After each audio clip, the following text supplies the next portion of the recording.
Om.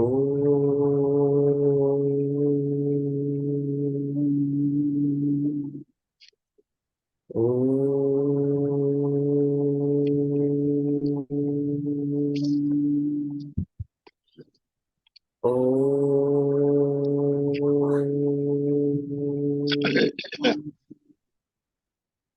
Om Sahana Vavatu Sahana Bhunaktu Sahaviryam Karvavahai Tejasvi Navadhitamastu Ma Vidvishavahai.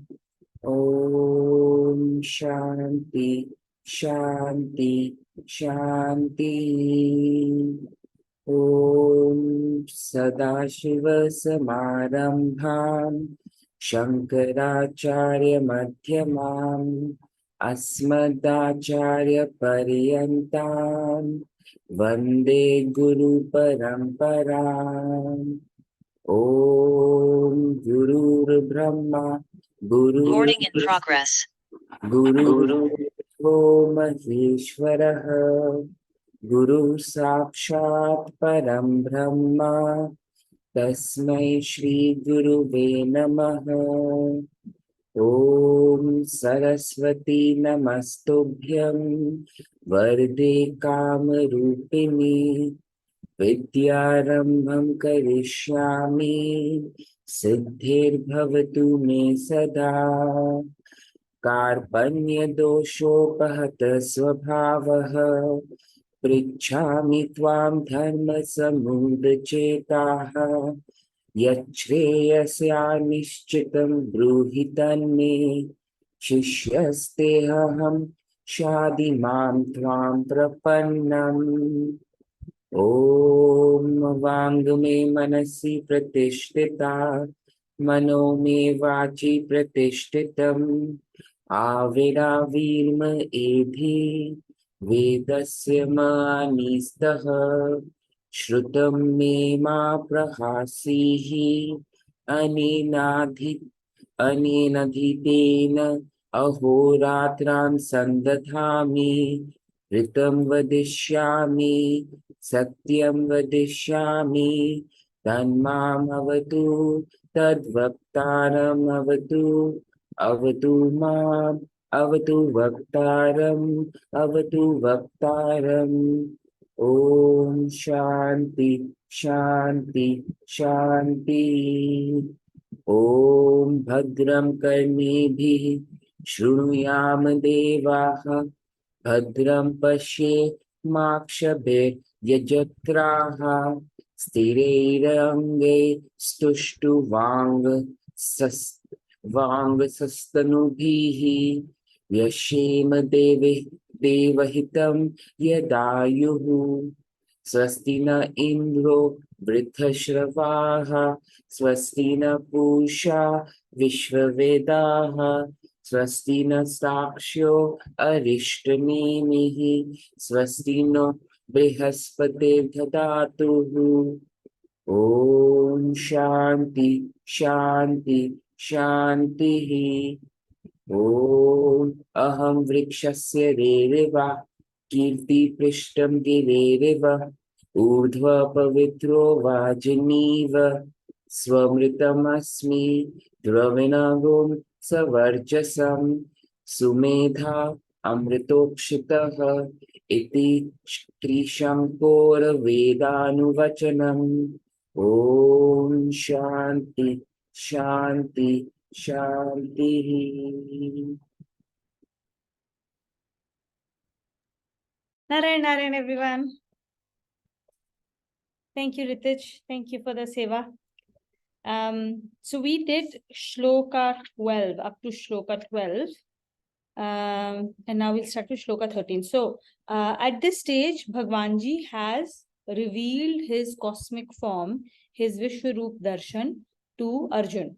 And Arjun has been able to perceive the Divya Roop Darshan, Vishwaroop Darshan, because he has been granted the Divya Chakshu by Bhagwanji. Without those Divya Chakshu, even if he's standing in front of him, there's no way for Arjun to really perceive his cosmic form, his Vishwarup form. Okay. But now that he's got it, he sees that there are numerous eyes, numerous countenances, numerous hands, numerous stomachs, and lots of different weapons. He sees all of that, and then he's able to say that the brightness, the effulgence, the tej of Bhagwan Ji ka form is brighter than even 1,000 suns. Right? Now he has perceived something. This is an example of for us to know that you can only experience some things, you cannot describe them. Right? He is trying to describe something to us, but for us, there is no way for us to even imagine what that looks like. So he's trying to tell us, that the brightest object in the world is sun. Multiply that with 1,000 and he is brighter than even that. Right? That's the best he can come to within the limitations within which we are operating. And now he's going to he continues with what he's going to say, and then from shloka 15 to 31, after he has seen the cosmic form, Arjun, there is the entire shloka 15 to 31 is prayer of Arjun to Bhagwan Ji, in which he describes what he's perceiving in greater detail, which is pretty much what Bhagwan Ji has already told us in the first 10 chapters. Everything he's told us up till now is what Arjun says that, yes, I can see it, I can perceive it, I can clearly perceive it. Okay. So we'll go with shloka 13. We'll start with that. Vijay, will you read with us? Sanjaya describes what Arjuna saw in cosmic form. Tatraikastham jagat kritsnam. Tatraikashtam jagat krishtam. Tatraikastham jagat. Tatraikastam jagat. Yeah, sorry, go ahead. Or shta, no. Stha. Tatraikastham jagat kritsnam. Tatraikastam jagat krishnam. Pravibhaktam anekadha. Pravibhaktam anekadha. Apashyadaiva devasya. Apakshay deva devasya. Sharire pandavastada. Sharire pandavastada. So yeah, Tatraikastham was in one place. Jagat Kritsnam, all of the universe. Pravi Bhaktam Anekadha, different forms, different numbers, different types, right? And Apashya is Dekha, he saw. Deva Devasya, the god of the gods. Sharire is body. Of course, a Pandav. Pandav, we will understand the meaning of Pandav. And Ekastada, Ussamay. There are at times Arjuna saw in the body of God of gods the whole differentiated universe all at one place. The universe in cosmic form. In this shloka, it is revealed that in cosmic form of Lord, the entire differentiated universe reposes all at one place. This is the all-embracing vision of diversity in unity. Just as waves of different sizes and shapes are seen in existing together in waters of the ocean, and there is nothing else in the wave except water of the ocean. Similarly, the universe in its diverse shapes is seen in self of the cosmic form. In this shloka, Arjuna has been spoken as Pandava. Etymologically, the word Panda means capability of discerning clearly difference between the self and non-self. By calling Arjuna as Pandava in this sloka shows that only such discriminant is capable of seeing the diversity in unity. So in shloka 13, basically he is seeing exactly what Bhagwan Ji had said in the last shloka of chapter 10, right? The shloka 41, 42, where he basically, what did he say? That I can hold this entire universe in one small part of myself, which is what created the curiosity for Arjun, and he wanted to now see that for himself, right? So what he actually saw was diversity in unity. Diversity in unity. Everything that we see, the differentiated, the names and forms that we see, they all are represented by only one thing. They all are one. He could see that all in one place inside Bhagwanji's body. And Pandava, there is a very specific type of consciousness that can perceive this. Okay. And that consciousness is the Pandu consciousness. That's why he's been called Pandava. Pandu consciousness basically means antarmukhi, one who only depends on the self. Antarmukhi, he is turned inwards and he only depends on his self. If our reliance is on the sansar, if our reliance is on outside things, external things that we see, if our reliance is on this asat, we will never be able to perceive this diversity, unity and diversity together. Okay, they are what do you call it? They are like kind of like oxymorons, right? There is one and then there is many. How to be able to reconcile that together and be able to perceive it and say that yes, it is one and yet it is many. For that, we have to turn inwards. There is no other way. A consciousness that has completely turned inwards, a consciousness that only works on itself, right? That is the only consciousness that can perceive it in the first place. That's what is being told to us in the shloka. Which means that, so who is a Pandava? When every time we see something outside and something hurts us, something gets us upset, something that doesn't work, we don't start blaming others. We don't start blaming people. We don't start blaming the circumstances. We understand that yat pinde tat brahmande. That's a Pandava. So the moment there is something, whenever there is a contraction in energy for us at any point of time, whether that contraction of energy is because of upset, anger, fear, anxiety, jealousy, greed, whatever causes contraction in energy, immediately a Pandava and Antarmukhi, instead of looking outwards and then blaming his VVGP for it, they're going to turn inwards and say, what is this circumstance or what is this VVGP trying to show to me? And then use exactly that contraction. Does not matter at what point of time you are in or what stage of life you are in or what experience you're having. Every VVGP at every point of time comes with a corresponding rope that you can use to climb back out of the hole that we are in. Every moment and every VVGP. Okay, and for a Pandava, it is to be able to use that rope, look immediately inwards and see what do I need to learn from this, and then what is my dharma in this situation, and leave the negativity immediately. That's our job. Leave negativity immediately. Get rid of it. Get your reliance back on the self, which is Bhagwanji, and then move on the path of dharma. That is, in practical terms, given where we are, the Pandava consciousness at work. And if we keep walking on that path of consciousness, if we keep walking on that path, slowly, that Pandu consciousness will keep on rising, keep on increasing, and our perception of Bhagwanji's Vishwaroop Darshan, we'll become strong enough to be able to actually see that universality and diversity and be able to perceive Vishwaroop at all points of time, which is Bhagwanji, which is this entire world, right? It is his body. Okay.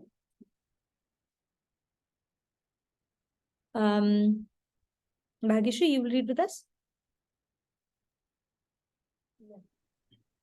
Sanjay now describes Arjuna's sense of astonishment. Tatah sa vismayavishto. Tata sa vismayavishto. Rishtaro madhananjayah. Rishtaro madhananjayah. Pranamya shirsa devam. Pranamya shirsa devam. Kritanjalir bhashata. Kritanjalir bhashata. So tata, uske baad, he vismayavishto, supremely astonished, surprised. Hrisht Roma, his hair standing on his on his or at the ends, right? Goosebumps. Shirsa, Pranamya Shirsa is bowing down his head. Kritanjalir Bhashata. Bhashata is said. Kritanjalir is folded hands. Then Dhananjay, completely overwhelmed and with his hair standing on end, bowing down his head to the Lord, said with folded hands. The astonishment of Arjun. The word Dhananjay has been explained in Shloka 37 of chapter 10. Bowing down the head is a formality of greeting to a superior, but it has also a special significance. The Ajna chakra or the medulla plexus lies in the middle of the eyebrow. When by constant yoga practice, consciousness reaches this chakra, the aspirant attains self-realization. So bowing the head is indicative of a strong desire for self-realization by surrender to the Lord. Also, the left hand denotes the outlook of diversity and the right hand denotes that of unity. Folding the hands is thus symbolic of the effort to blend both together. Thus, the entire posture of Arjun, as described in this shlok, reflects the capability of perceiving the cosmic form. So, few things, right? Now, this is where whenever we do something, we have to start becoming aware of what we are doing, why we are doing, what it represents, right? In every moment, that awareness is extremely important. So here we are learning about a very basic posture, a very basic greeting that we do, right? We do namaste all the time. In India, that's the primary form of greeting to people. So there is a deeper significance to this form of greeting in the first place. What we are seeing when we bring these two together is there is diversity and there is unity. So unity in diversity, the fact that it basically is representative of in one single action, you are explaining or you're accepting our lineage, our Sanskriti, which says that the Sat is this. Sat is unity in diversity. And when you bow down to somebody and when you say namaste, when you say namaskar, you're basically bowing down to the self in the other. So we bow down to say that I do naman. Myself, the God inside of me, is doing naman to the God inside of you.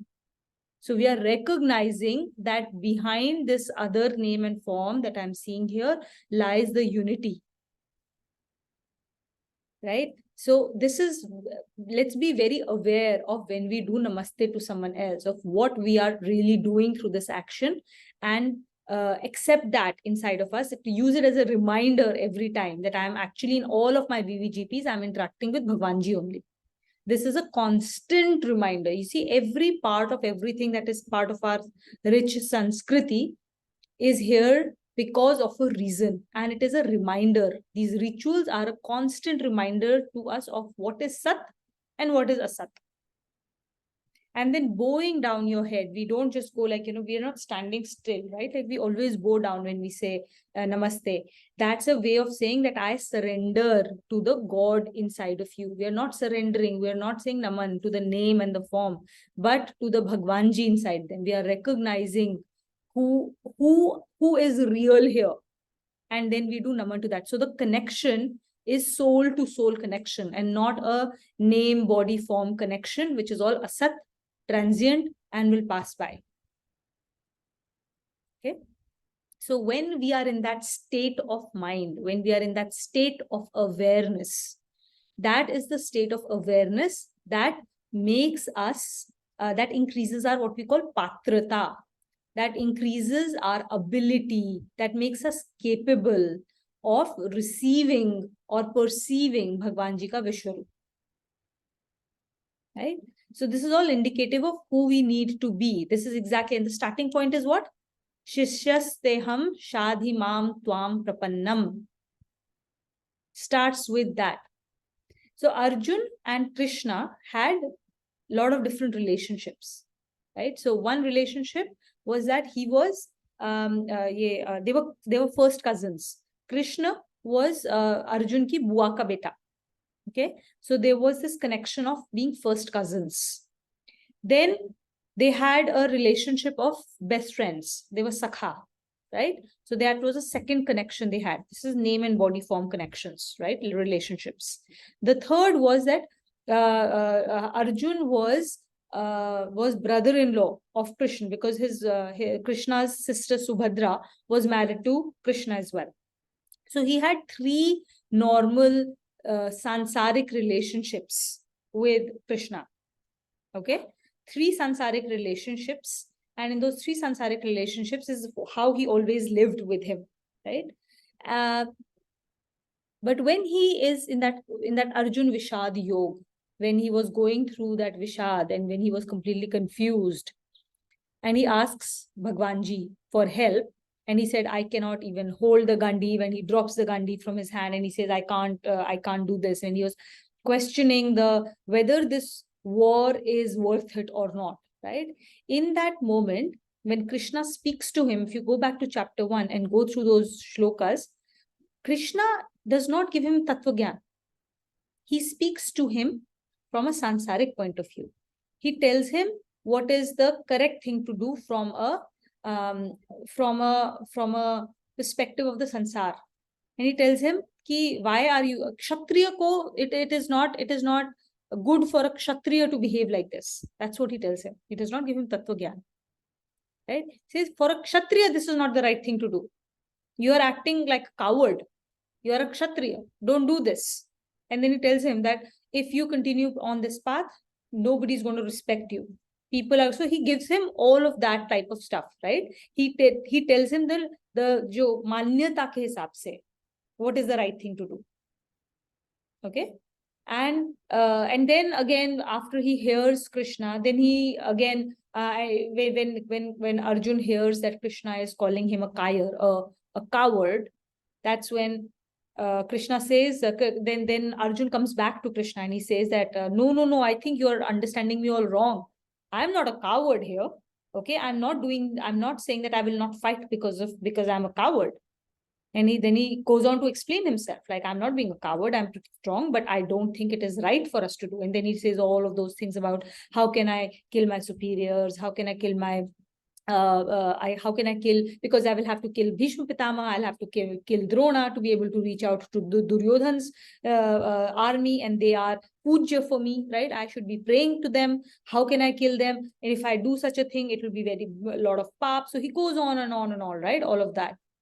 But Krishna does not come to his rescue, because the only relationship between the two is samanya relationship, sansaric relationship. So he's only talking to him in a sansaric manner.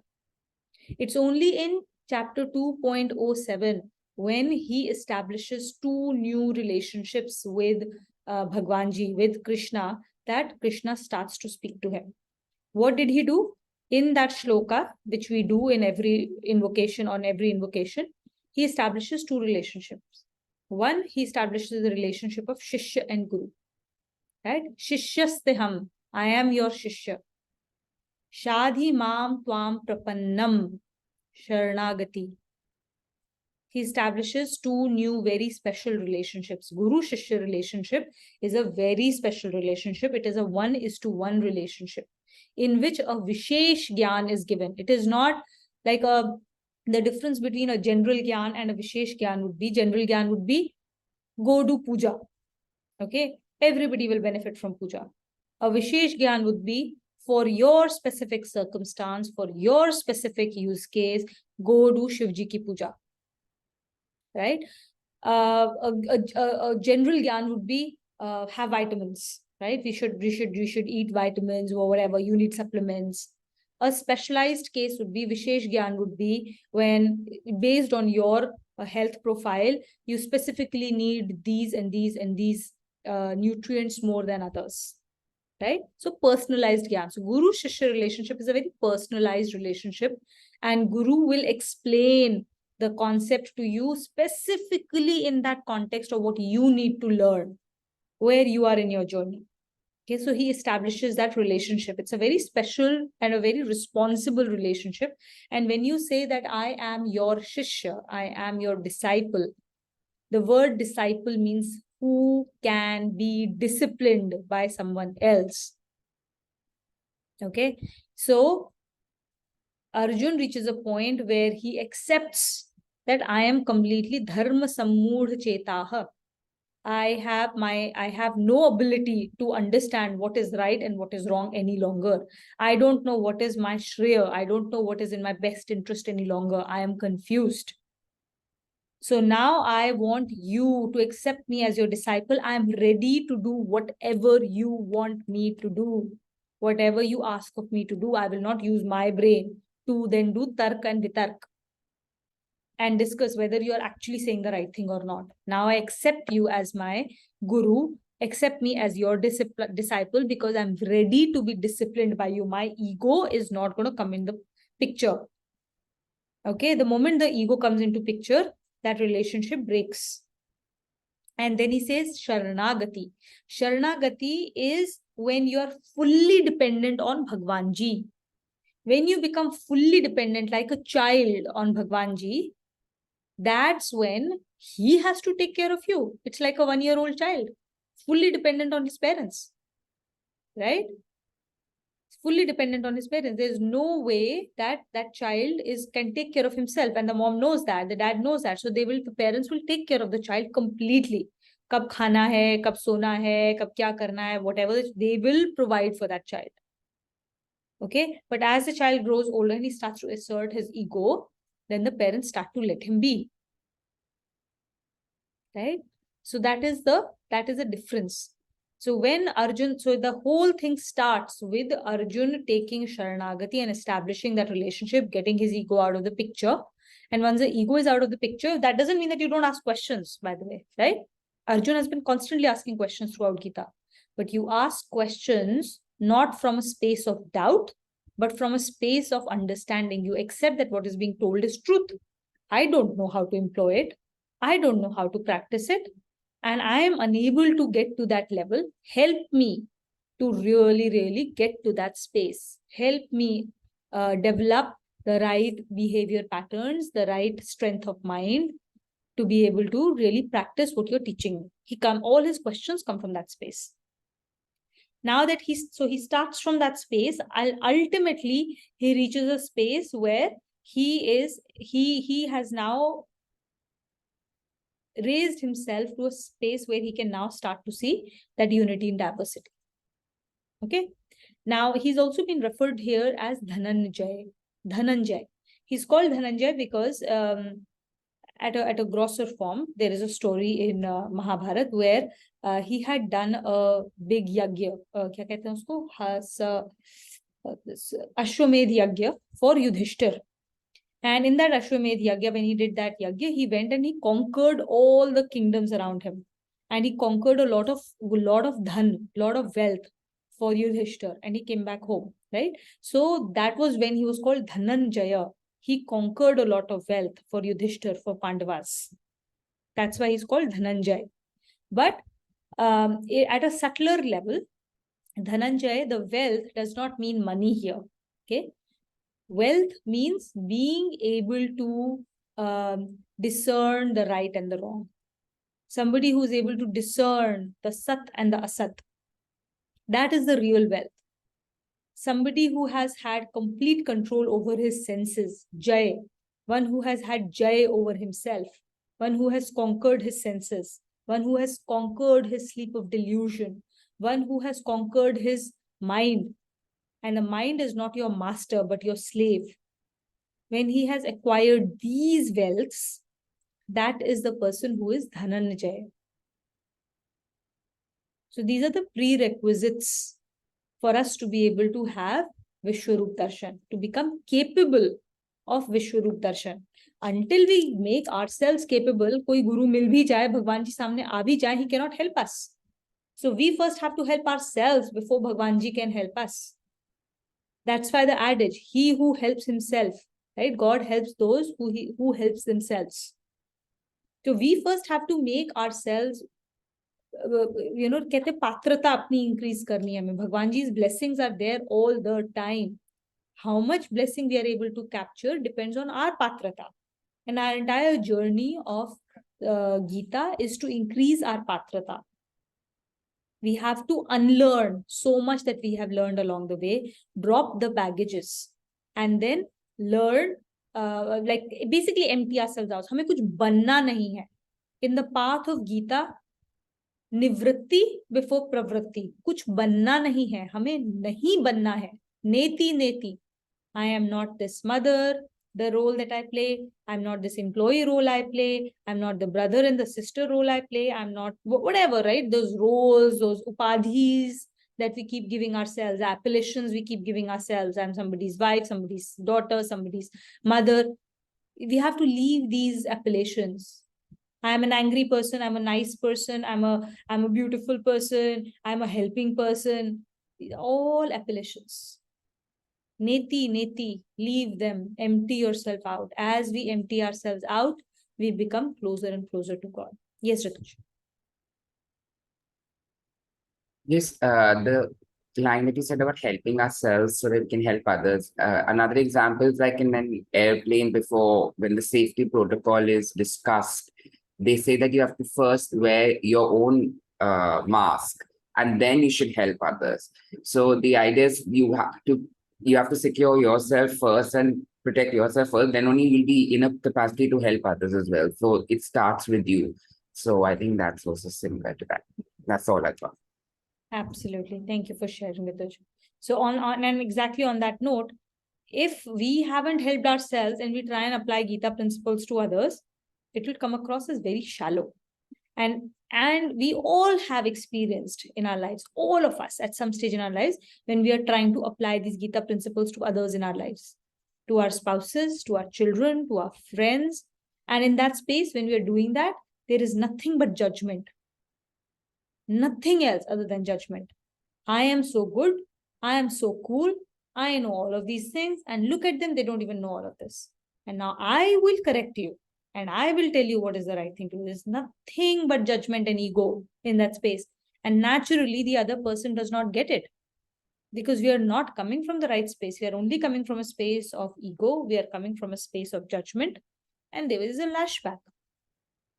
And we all have heard from our near and dear ones ki kya kar rahe ho? Like tum Gita karte ho na? Who are you? What are you doing? What have you learned in Gita classes? Kyunki we have all done that at some point of time. So which is where जय पहले विजय करनी नहीं पड़ेगी, विजय हो जाती है. People get influenced, people learn. हमें बताना नहीं पड़ता, करना नहीं पड़ता, वो हो जाता है as a side effect. The moment you think आपको करना है किसी के लिए कुछ, आपको किसी को करेक्ट करना है, किसी को ज्ञान देना है, you're already on the wrong path. That is a side effect of us winning over ourselves first. जय, विजय हो जाएगी, कुछ नहीं करना पड़ेगा फिर. करना सिर्फ जय में है. Yeah? Okay. So now he is astonished. Okay, at this stage, now Arjun, when he perceives whatever he may have imagined before this, whatever he may have imagined after hearing what Bhagwanji told him. Bhagwanji told him everything, right? He's told him in so many different ways who I really am. In second Shatak, right? From chapter 7 to chapter 10, he spent 4 chapters explaining to Arjun who he is, how to recognize him, and in what ways can he connect to him. Even then, when he actually sees him, because you see, when he is listening to Bhagwanji, he's understanding and trying to perceive with his physical aspects, right? All of these are limiting factors, whether it is our senses, whether it is our mind, whether it is our intellect. All of this is Jada Prakriti, naturally limited. But when he actually sees him, he is completely astonished. He has his hair are standing on the end. He's that astonished because it is way beyond whatever he could have thought of, in whatever, however fancy your flight of imagination can be. He is beyond even that. And he really perceives like, oh my gosh. And now you will see that from next 15 to 31, which is the prayer of Arjun to Krishna, he's going to describe what he's perceiving. And for us, when we read it, it's like, oh yeah, it's a repetition of what has already been said. But what you have to understand is that the moment it comes into words, again, it becomes limiting, but what he's actually perceiving is way beyond whatever can be thought or imagined. Right? We have to eat a fruit to really know what that fruit looks like or tastes like or feels like. Nobody can explain it to you. That experience will be far beyond anything you can listen, hear, or imagine.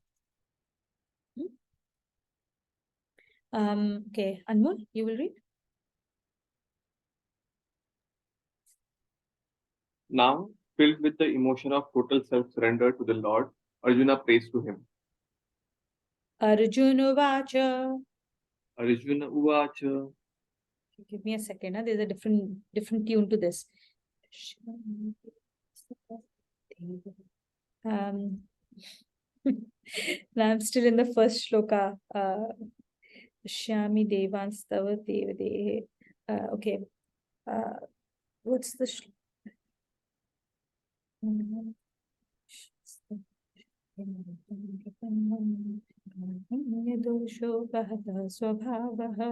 Pashyami Devanstav Devadehe. Okay, we got it.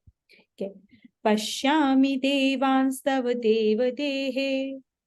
Pashyami devastama devadehe. Sarvanstata Bhuta Vishesha Sanghan. Sarvanstata bhuta vishesha sanghan. Brahmanamisham Kamalasanastham. Brahmanamisham kamalasanastam. Rishishcha Sarvan Urgansha Divyan. Rishi cha sarvan nurga shadivyan. Urgansha Divyan. Urgansha divyan. So for the next few shlokas, I'll explain to you in phrases what each of those represent, right? So this one is fairly straightforward. So we'll go ahead. Pashyami is like seeing, and I'm seeing all the devas going into your into your body. But from next one, I will start to explain phrases. I think that will be easier. Let's go. Arjuna said, O God, I see all the gods in your body, as also a number of various classes of beings. I also see Brahma, the Lord of creation, seated on a lotus, and all the rishis and the divine serpents. The cosmic form of the cosmic form as consciousness personified. First, the Lord's body. What Arjuna describes as the Lord's body is not a physical entity, but it is a consciousness personified. Thus, the gods and the various classes of beings seen by Arjuna are not seen on the physical plane, but are seen on the plane of consciousness, as they can be perceived only through the faculty of divine sight. Second, Brahma. The Lord of creation is depicted here as sitting on a lotus. This is a highly poetical way of depicting a subtle concept. Space is said to be the navel of the Lord. To imagine a lotus growing in space refers to a textbook analogy given in the Yoga Sutras about Vikalpa, which is one of the aspects of the mind, and which is a way of conjuring up the imagined existence of creation. As has been mentioned before, creation is said to be product of ignorance, which attributes reality to names and forms. Third, rishis. This term has been explained in the Shloka 6 of chapter 10. Fourth, divine serpents. In Srimad Bhagavata, the origin of serpents is traced to the spilling of the poison, while it was being swallowed by Lord Shiva during the legendary churning of the ocean. This poison is a symbol of the element of ego, which lies at the root of the phenomena of the shapes and forms of the world. The ways of the world are said to be crooked, like the movement of the serpent, as the seemingly enjoyable temptations of the world lead to a person's ruination. Secondly, it is said that the poison causes death only on being assimilated in the human system. But the enjoyments of the world cause ruination even by their persistent thoughts alone. Nevertheless, To a person rising above the sense of enjoyment, the world provides a great field of performance of duties. And if this is done with dedication, it leads to self-realization. As such, the phenomenal world is manifestation of the Lord's divinity. Such divine serpents exist in myriads in the divine cosmic form.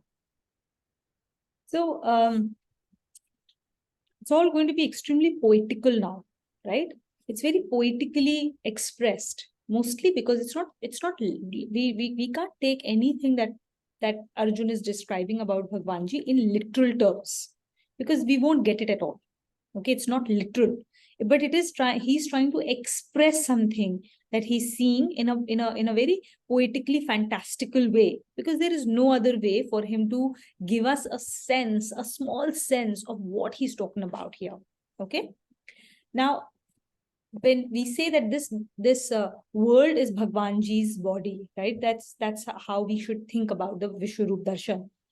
His stomach is basically the space. That's what they say. Okay, when they describe it, they say the space is his body. His eyes are the effulgent entities in the world, like the sun, the moon. That's how we describe his eyes. So every part of the body is described through some element in the world, and the navel is in the space, Akash. Okay, and so they show that Brahma kaun hai? Who is Brahma? Okay, so there is Akshar Brahma. Akshar Brahma is the only entity, right? It is him, the Lord, and Lord is only one. He's one without any other. Akshar Brahma, one who cannot be destroyed. Now, when Akshar Brahma took on Rajoguni Bhav, he took on Rajoguni, what do you call it? That the guna of Raj, he became Brahma, and he becomes active to create. He was created. Bhagwanji had one vikalp, Ekoham Bahusyami. And that's when, with that vikalp, Ekoham Bahusyami, Brahma was born from Akshar Brahma.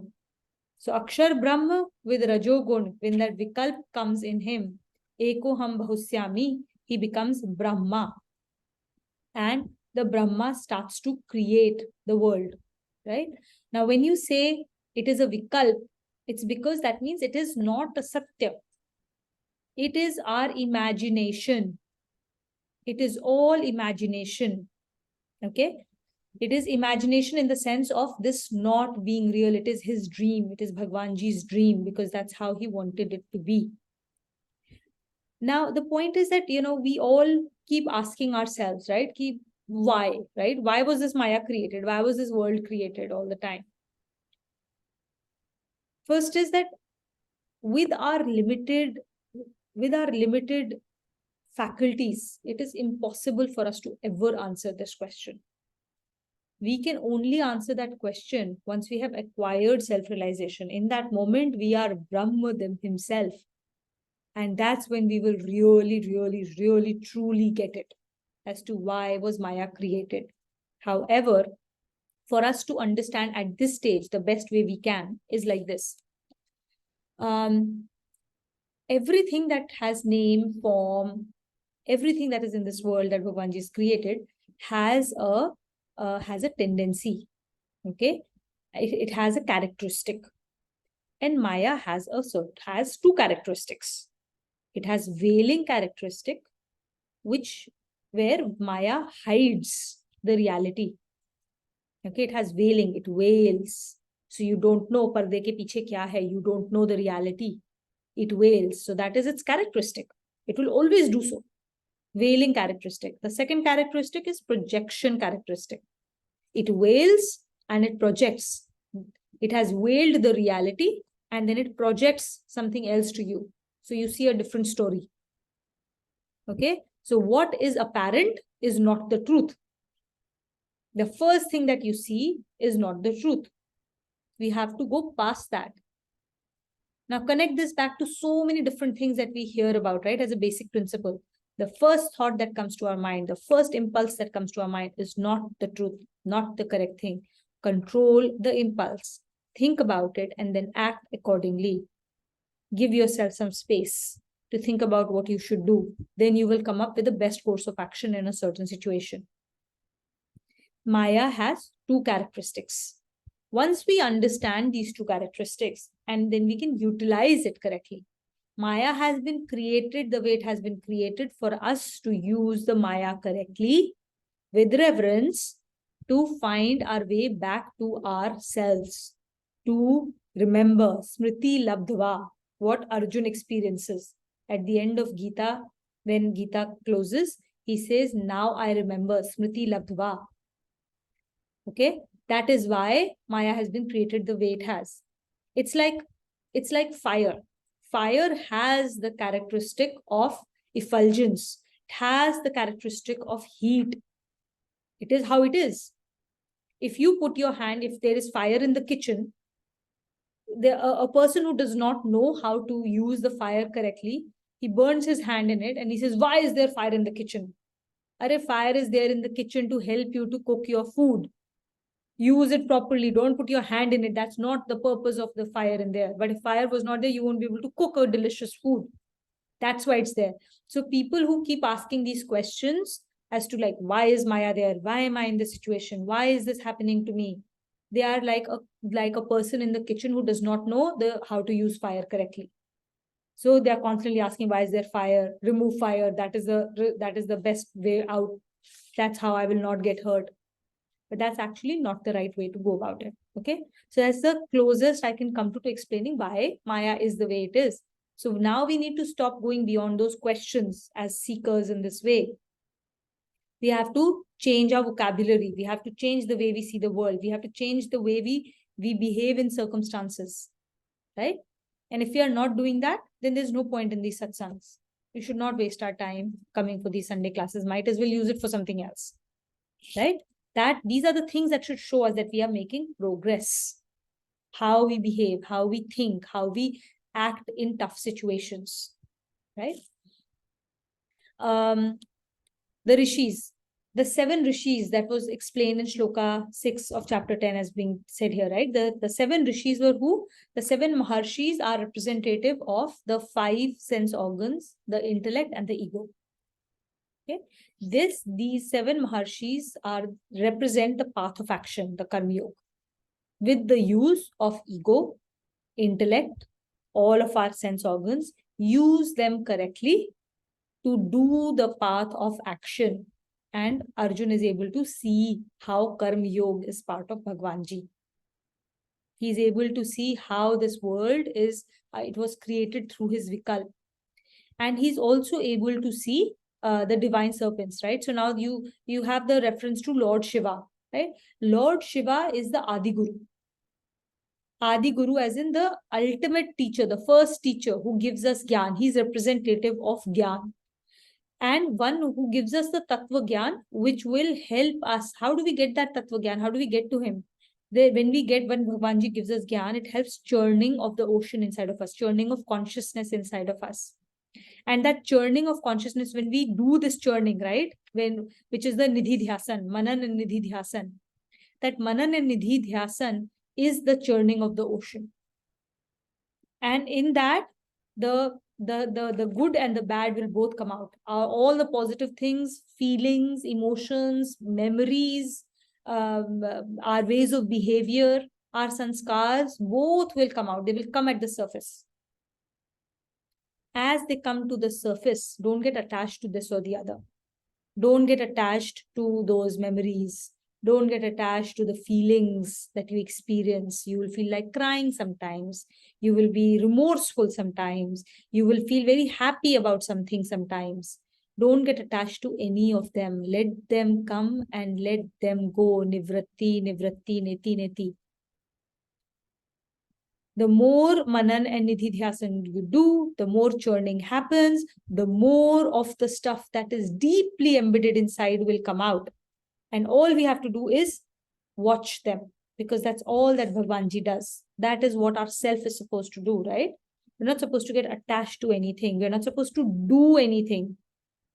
Akshar Brahma does not do anything. He does not have any sankalp. He has zero sankalp. He only watches.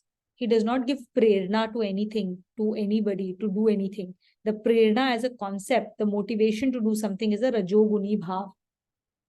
So that constantly that we get motivated to do action A, action B, action C is our rajoguni bhav.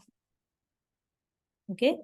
So do not do anything about anything. The moment we feel bad, we feel sad about something, immediately we have to do something about it. I can't stay in a sad mood. I have to do something to cheer myself up. Arey, nahi karna hai. Experience that sadness also. Watch it for what it is. It will leave itself. Don't motivate yourself to do something else. You feel very happy, elated. Don't do anything about it. It will go away by itself. Let it go. Don't get attached. Don't try to hold on to it, or don't try to get away from it. Okay. So you will have this experience as you do more and more nidhi dhyasa. And then you let go. That way, once you let go, that's it. It's gone. That sanskar is gone. It will start to get weakened. Anger. You're trying to deal with anger. The more you do nidhi dhyasan, more situations will come that will upset you. It's not that more situations are coming. You're becoming more aware of those situations. Stuff that you did not see before, the flowers along the route you did not see before, now you're beginning to become aware of them. So you will feel like, Arey, every day now I'm saying I don't want to get angry. Every day now there are 20 things that are happening that are making me angry. What nonsense is going on here? It's not that. It's just that we are becoming more acutely aware. Situations where you wouldn't even think that you're angry. You're like, that's the normal way of being there. I wasn't angry. But now you've become more aware. So even a small blip in your mind becomes, oh, that was anger. You haven't said anything. You haven't done anything. But now you're aware of inside of you, oh, there was that irritation. Somebody said that immediate. There was this little blip of irritation. It's there. It's there. But it's okay. Just observe. Once you observe, once you become aware, just that awareness will help you loosen up your sanskars. The moment you start becoming aware and you let it go, you don't get attached to it. You don't get upset. Are, how did I feel that way? Are, itne times I'm working on this. I still get upset with something like this. That's just so annoying. I have not progressed at all. Even that, you are then holding on to it. Don't get into that zone. Let it go. Let it go. Let it go. Don't hold on to it. The moment you start indulging in that thought, you're holding on to it. Don't. Let it go. Let it flow. Every time you are in that space, that sanskar is getting looser and looser and looser, weakened and weakened and weakened. And it will go by itself. See, if you read Devi Mahatmya, in Devi Mahatmya, Devi, gods go and pray to Bhagwanji to say, help us. And then Devi does all the work. Devi kills them all. What does that even represent inside of us on a daily basis? That we have to recognize things that we need to improve upon, the sanskars that need to be let go. All we have to do is to pray to Bhagwanji and become aware, extremely aware. I ask Bhagwanji for that awareness and I just become aware. उसके अलावा कुछ करना नहीं है आपको. हो जाएगा with that self-surrender to Bhagwanji and with that extraordinary awareness. So करना क्या है? हम करना सिर्फ दो चीजें हैं. Self-surrender, complete surrender to Bhagwanji and asking for his help. Knowing कि मैं नहीं कर सकती, आप ही करेंगे. मैं अपने आप को पूरी तरह से आपके सामने सरेंडर करती हूँ. Self-surrender completely. And second, in practical day-to-day life, become extremely aware of your thoughts, your feelings, your emotions, of what you're doing in every step of the way. That's it. बाकी काम वो कर देंगे. Slowly, slowly, slowly, that sanskar will be weeded out of us. Okay. Let's move on. Vijay read, right? Vijay, you read, right? Okay. Smita, will you read it? Yes. Yeah, sure. Now Arjuna has a vision of other divine limbs of the cosmic form. Sorry, I'm still trying to get back into the old music tune.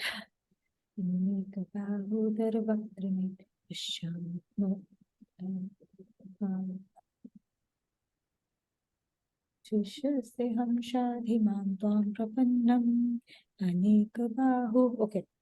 अनेकबाहूदरवक्त्र नेत्रम् अनेकभावोदरवक्त्रनेत्रम् Pashyami tvam sarvatonantarupam.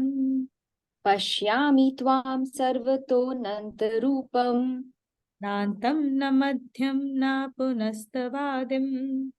नान्तनं मध्यं न पुनस्तवाधिम् Pashyami Vishweshwar Vishwarupa.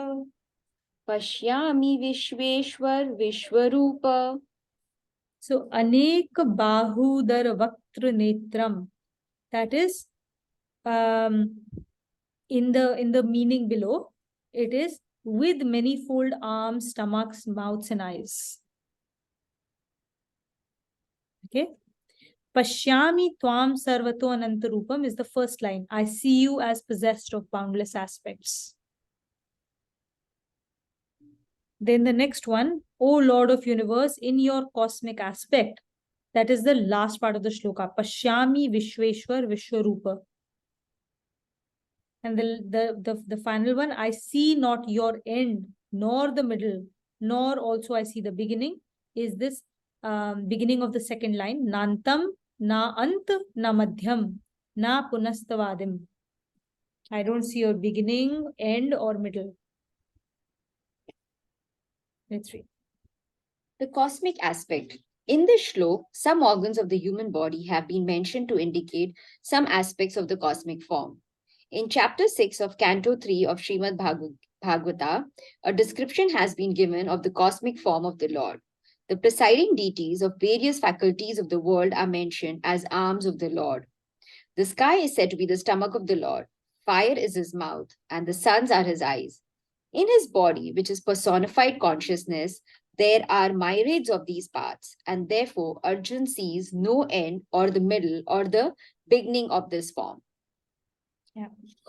So I don't think there's much to explain here. He's just seeing, this is exactly what Bhagwanji has always said, right? That there is no beginning, no end, there's no middle to me.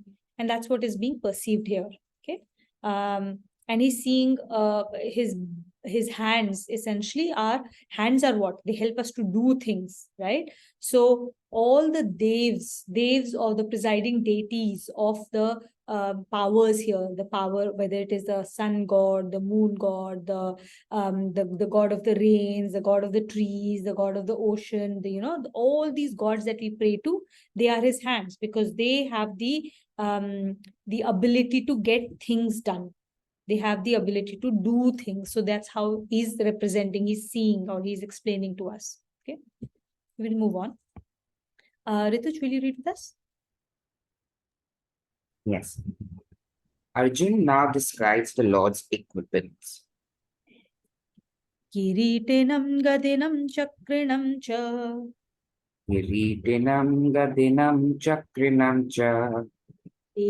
Tejorashim sarvato deeptimantam.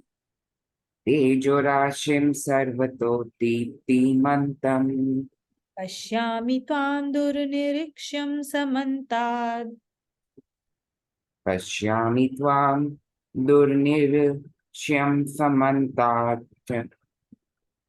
Deeptanalarkadyutim aprameyam. Deeptanalat Larka dutim prameyam. Yutim aprameyam. Dutim aprameyam.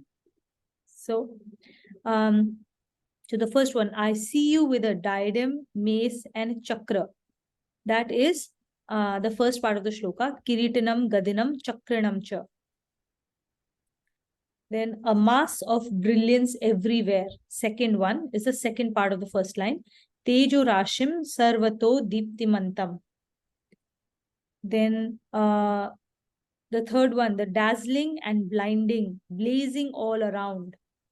That is the Pashyami Tvam Dunuriksha Samantad. And then immeasurable radiance of burning fire and sun is Deepti Na Larka Dyutim Aprameyam. Aprameyam, jiska praman nahi hai, cannot be measured. So immeasurable. Should I read the italics again or just go on to the... Whatever. It's okay. Okay, I feel with the diadem, mace, and chakra, a mass of brilliance everywhere, dazzling and blinding, blazing all round, with the immeasurable radiance of burning fire and sun. The equipments of the Lord. In this shlok, some other sublime aspects of the Lord have been mentioned in the form of his equipments. In chapter 11 of Canto 12 of Srimad Bhagavata, the diadem of the Lord is said to be Brahmalok. It is the realm of consciousness of those who are pure and righteous, who observe austerities of a high order, performing their duties with dedication, ardor, and joy, and who are indifferent to the hardships assailing them. The mace of the Lord is the vital energy constituted of the power of the senses, mind, and the body. The chakra of the Lord is the element of brilliance. The blaze of his radiance is similar to blazing fire and sun combined. This is where now you're beginning to see that Arjun is now actually realizing. He's not just read it. He's not just intellectually understood what Bhagwanji was telling in chapter 6 to 10, 7 to 10. He is now actually experiencing. The knowledge has become experiential to him. He's able to experience all those things in reality. Exactly what Bhagwanji had told us, right? Now, so diadem is, that, what do you call it? The thing that you wear on your head, right? So he's saying, what is the diadem? Diadem is the people or that level of consciousness which lives in Brahmalok. Brahmalok mein kaun log rehte hain? Those who observe austerities, those who are pure and righteous, those who don't really care about what hardships they have to follow. Those are the people who have reached a consciousness of Brahmalok, and they sit on top of the head here. Okay. And the other aspects is what we've also talked about before, right? That in a Saumya form, we think of Bhagwanji as Chaturbhuji, right? Chaturbhuji, you have in one hand you have Bhagwanji has Kamal. So Kamal is what it is. It is a sign of purity, of peace, of righteousness. So this is, and it comes when Bhagwanji is trying to tell us nicely something, right? He's telling us pyar se ki, yaar, do this, don't do this, right? And that comes to us through the scriptures, through our teachers, through our well-wishers, through our parents, when they tell us, yaar, ye sahi cheez hai, kar lo, ye nahi hai, ye, stay away from all of these things, right? So that is Bhagwanji talking to us through his Kamal. And then the second hand is Shank, where it is like he's scolding us, right? So we'll hear the Shank, like it will really catch our attention. It's not soft whisperings any longer. He's really shouting to get our attention. Boss, listen to what I'm saying, right? Now this is like a wake-up call. This is when we get warning signs of something not being correct. Okay, either it is somebody scolding us, somebody shouting at us, somebody telling us something, or when it comes up in the environment, these are warning signs. We will see the warning signs around us that will make us feel that something's not right. Okay, they make us feel queasy. We don't feel right about what we are doing, right? There is that feeling of guilt or a feeling of like something's not right, or like we are not at ease with ourselves, okay, in some form or the other. So this is like the orange light, right? So this is Shank. Then the third form is Gada. The third hand is Gada. Gada is when, it is the ditches we fall into because we continue to behave in a certain way. The problems that we encounter, we at this stage we have manifested, because we've not stopped our wrong behavior. Now we have manifested a problem in our life, and those problems, they show up in front of us, and we're like, okay, now I have to do something about this. And if I am able to look clearly and I see how I created that problem in the first place, then I'm able to change my behavior. Okay, and those problems, depending on what we are dealing with, could have different levels of severity, right? But they will hopefully cause us to look back and say, how did I cause this problem? I failed an exam, I didn't study. Okay, so what do I do to like actually get out of the situation? I have to study. I have to really be sincere about what I need to do, correct? So these are the ditches we fall into, the problems we manifest in our lives. They are the gada. And then we figure out how to get out of it by changing our behavior, which is what the first thing that Bhagwan Ji had told us.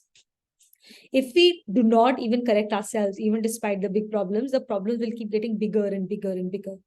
The fall for us is going to keep getting bigger and bigger and bigger. Okay, so that it hurts more every time until we learn the lesson we are supposed to learn.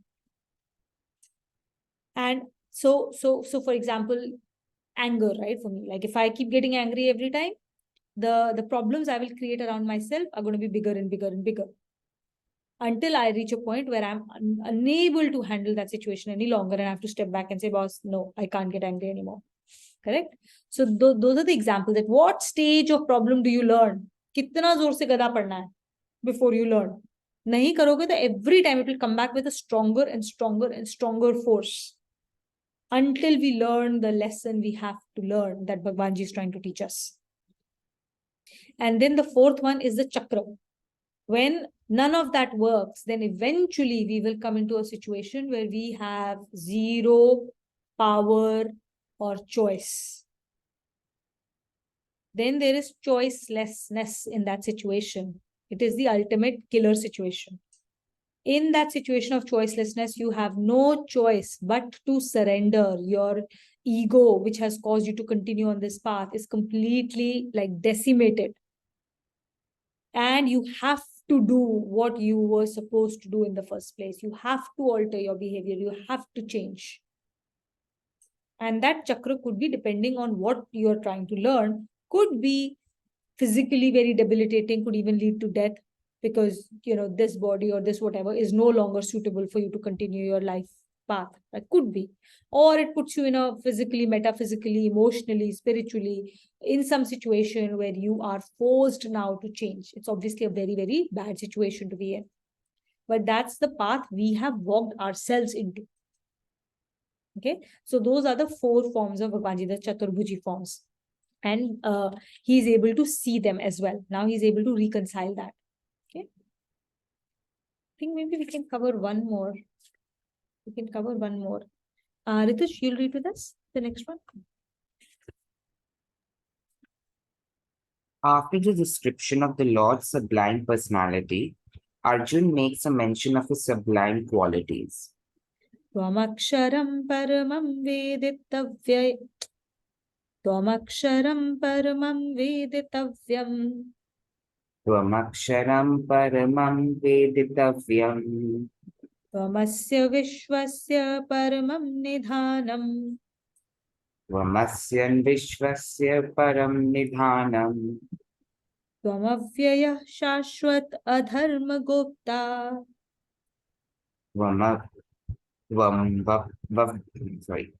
Tvamavya shashvat adharma gopta. Sanatanastvam purusho mato me. Sanatanastvam purusho mato me. Okay. So the first one, you are the supreme, knowable, immutable entity, is Tvamaksharam Paramam Vedit Avyayam. Aksharam is immutable, and Avyayam is also the same, immutable entity, and supreme knower is Paramam. The second one, Tvamasya Vishwasya Paramam Nidhanam, is the second line. You are the supreme repository of the universe. Param Nidhanam, supreme repository where everybody comes to rest. Tvam, then the third one is, you are the imperishable, the eternal, protector of righteousness. That is, Tvam Avyayaha Shashwat Adharma Gupta. And the last one, you are the eternal immanence, is Sanatanastvam Purusho Matome, in my Matome, to me. You are the supreme knowable, immutable entity. You are the supreme repository of the universe. You are the imperishable, the eternal protector of righteousness. To me, you are the eternal immanence. The sublime qualities of the Lord. In this shlok, Arjun describes the Lord as being immutable, which means that in him there is not even a remote susceptibility to any change. He is the only entity whose realization is worth aspiring for. He is the last repository of the universe, meaning thereby that the universe, with its continuous change, ultimately dissolves in him. He is imperishable, and even though Maya is his own equipment, he protects the righteous sentiments which pierces through the maze of Maya. He is immanent in every entity as its innermost core. So in this shloka, Arjun is basically describing the Nirguna Nirakar aspects of the Lord. And he's able to perceive even the Nirguna Nirakar aspects. Nirguna Nirakar of the Akshar Brahma. Earlier, he started with the grosser forms, right? Where he's talking about the body of the Lord and how he's perceiving that. So it is Sagun. Brahma is Sagun. When he said, I can see the Brahma in you, he has assumed a guna, which is Rajogun, right? So he talks about the Sagun. He talks about the Sakar. The first time when he had seen was the Sakaru. Now there is no, it is Nirakar, but first was Sagun. Now we're talking about the Nirguna Nirakar, which does not have even a guna. He's talking about the Akshar Brahma and his qualities. He's able to perceive Bhagwanji at that level. The only person who can perceive Bhagwanji in that Nirguna Nirakar or even Saguna Nirakar aspect is one who has merged with that knowledge. At this stage, the knower, Arjuna, has acquired the knowledge of the known, that which is knowable, which is Bhagwanji. And there is no distinction between the three anymore. The knower has become that which is to be known through the knowledge. They have all collapsed into one. So the knower has become knowable. The knower has become the known. So he obviously knows the known now. Right? That is the speciality of this special type of divine knowledge. We don't stay away. We in the material knowledge, I am the knower of the knowledge of music, and the object is the music that I learn, the song or an instrument. I don't become music. I don't become a guitar. I don't become a tabla. I don't become Bharatnatyam, right? I learn this, I acquire this knowledge, and I use this knowledge. But divine knowledge is where you become that knowledge, you become the known. And so you are now able to actually know because you are him. So now you know. All problems, all questions dissolve here. Okay. 45. Should we stop here? Do we try one more? We will stop here. Let's stop here and we'll do quick takeaways. Start with Shloka 19 in the next class. Who wants to go first? I will positively close the class at 12 or a couple of minutes before that because I have to be somewhere else at 12:15. So let's go. For me today, crucial takeaway is the Dhananjaya consciousness, right? Like we will have to work on ourselves and be able to receive or see. Once we start, and the definition of wealth also, right? That is something different. It is not the external riches or the wealth. How am I going to be neutral to all that I receive, essentially? So, and how am I going to work on it so that when God reveals himself, I'm in a position to understand what it is.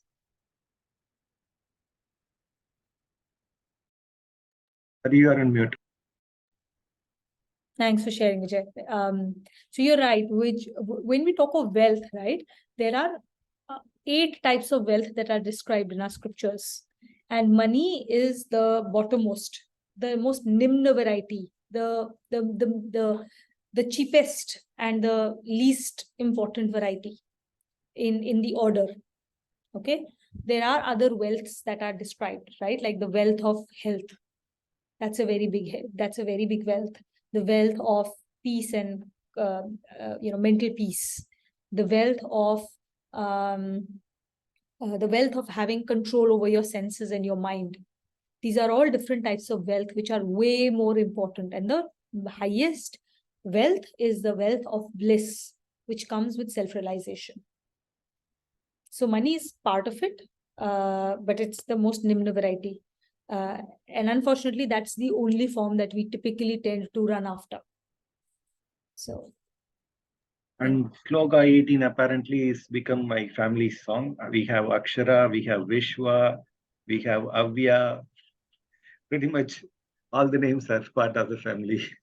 Really? Wow.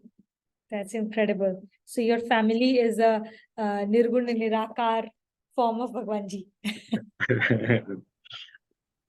Beautiful. we have named, so we'll have to follow it.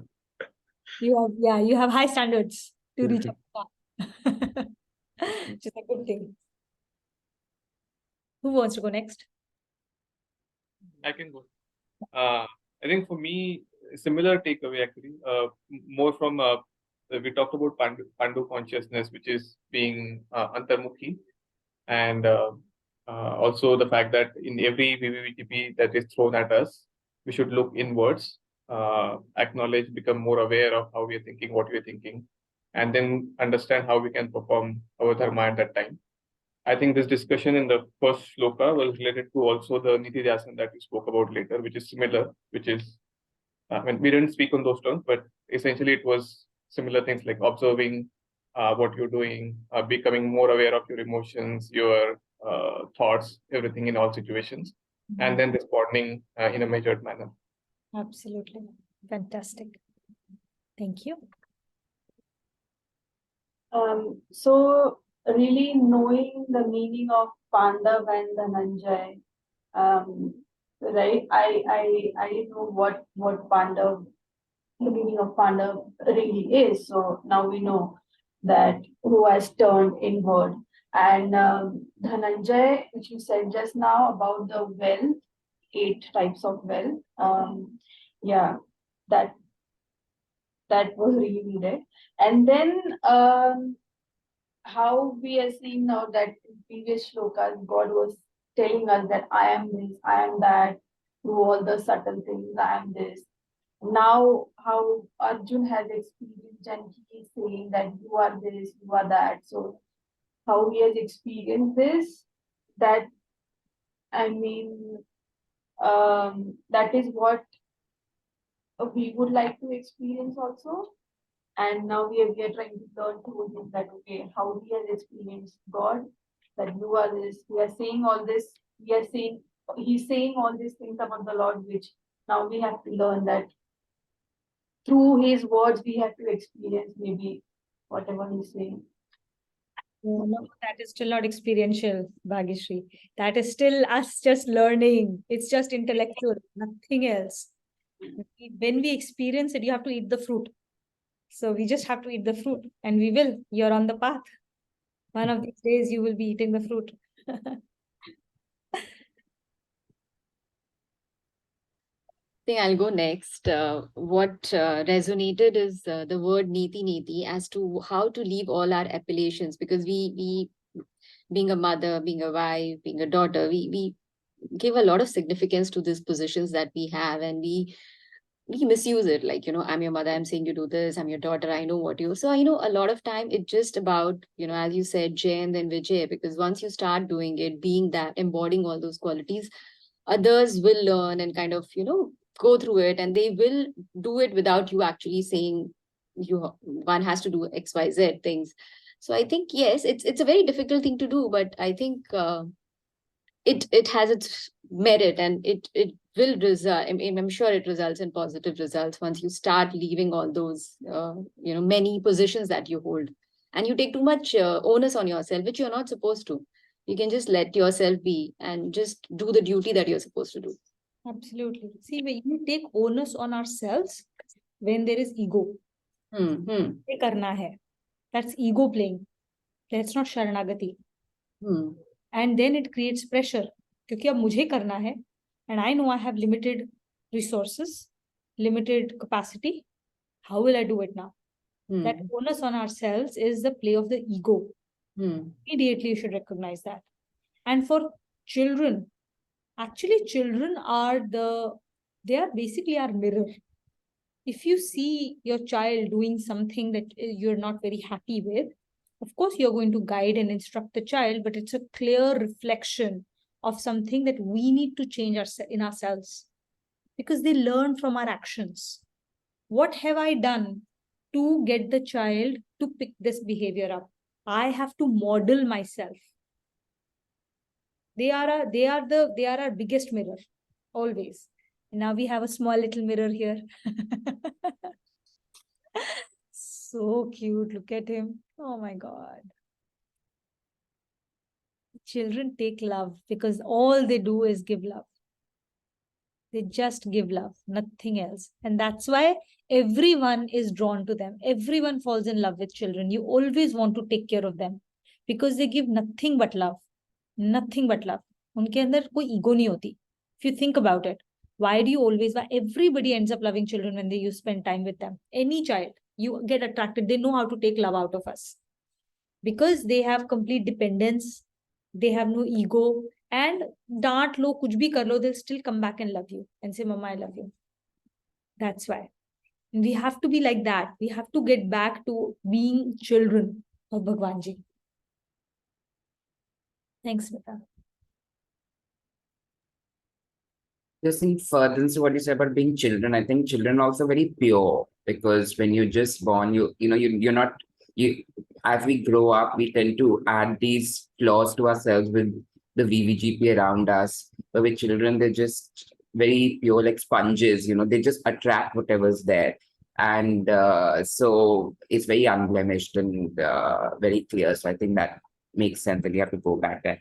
For me, of course, what a lot of people have already said about nivriti and letting go. Personally, for me as well, I think I ascribe to a lot of labels and I tend to put a lot of things on myself. And when I try to ascribe to the labels, I'm very hard on myself.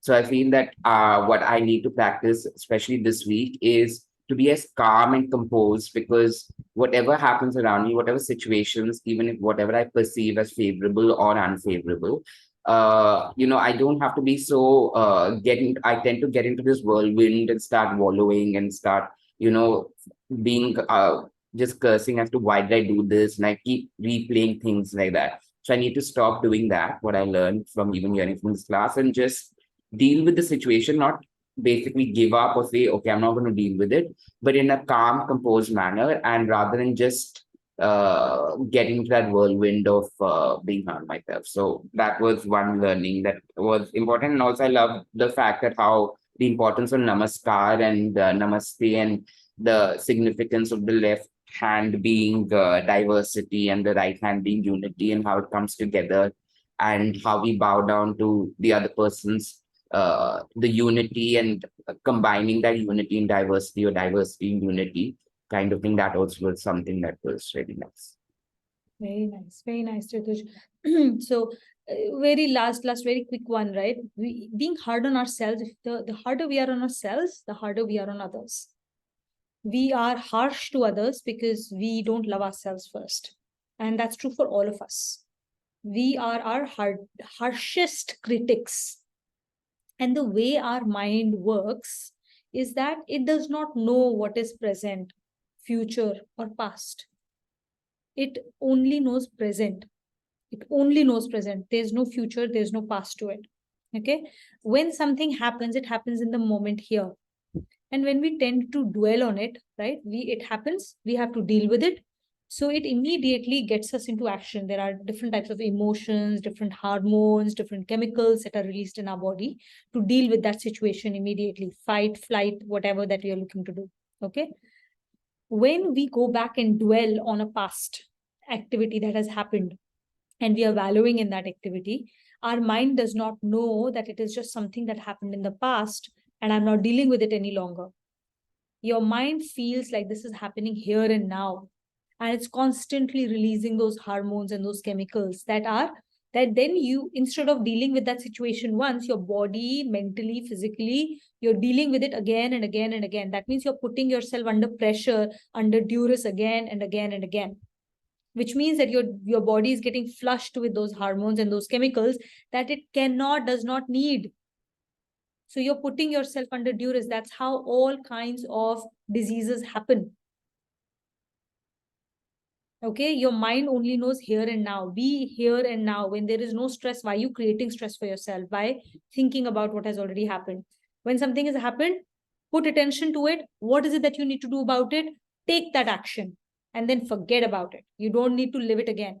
चीजें एक बार होती है, किसी ने एक बार कुछ कहा, and then we create it a million times again in our head. So we make our lives hell. Bhagwan ji gave you that situation once to deal with, and then we deal with it a million times. एक बात करो, उसको खत्म करो अपने प्रारब्ध को. प्रारब्ध था, you had to experience it, learn from it, move on from it, do something else, move on. Don't hold on to it. This is the holding on which causes all the ghat inside of us. This is what causes disease. We are not at ease. And when, like I said, when that consciousness, when you start doing this manan and nididhyasana, you will start seeing these aspects of yourselves which you will not like. They will come up and you will see how you are behaving or who you are being in those situations. Don't hold on to that. Don't be harsh to yourself. It is what it is. Let it go. Know that you are not that. You are the pure soul. These are all vikars of the body, mind, intellect complex, BMI complex. And you are the witness behind. You are pure. You don't get dirty because of this dirt. This dirt is being shown to you so you can clean the house. You are the person living in the house. आपको अगर कहीं गंदगी दिखे, आप गंदे नहीं हो जा रहे हो, आपका घर गंदा है, साफ करो.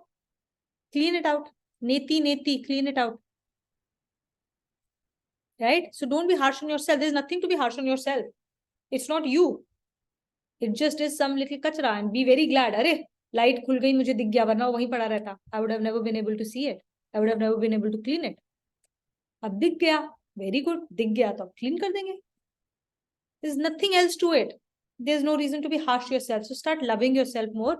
And when we love ourselves, when we start to love ourselves, we start to love others also. We are so much more. Empathy, compassion starts from home. First, we have to be empathetic to ourselves. We have to have compassion for ourselves. Automatically, that empathy, love, and compassion will flow to others. Look at it. So cute. So cute. See? Such a little Krishna in our midst. Chaliye. Thank you so much, everyone. Let's do the closing shlokas. Should I do it or?